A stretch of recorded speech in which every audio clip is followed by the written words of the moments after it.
నిన్న మనం upper letters నేర్చుకున్నాం. ఇప్పుడు మిడిల్ లెటర్స్ తోటి అప్పర్ లెటర్స్ తోటి వచ్చే వర్డ్స్ కొన్ని మనం ప్రాక్టీస్ చేద్దాం. ఉదాహరణకి చూడండి, ఏ ఎన్ టి యాంట్. అదేవిధంగా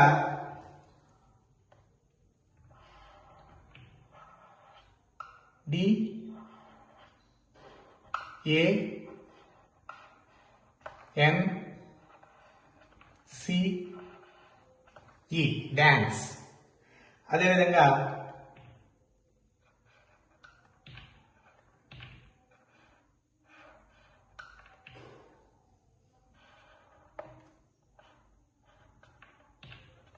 ink. Next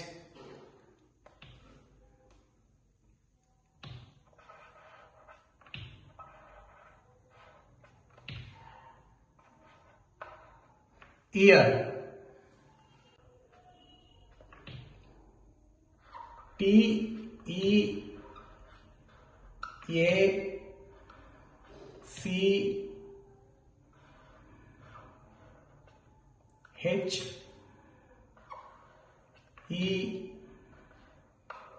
R, teacher. M A S T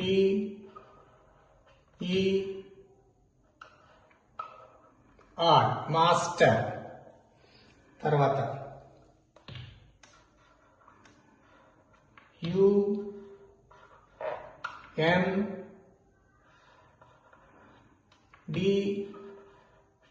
E R, under. Next W A T E R, water. ఇంక ఇలాంటి లెటర్స్ మీరు కూడా ప్రాక్టీస్ చేయండి.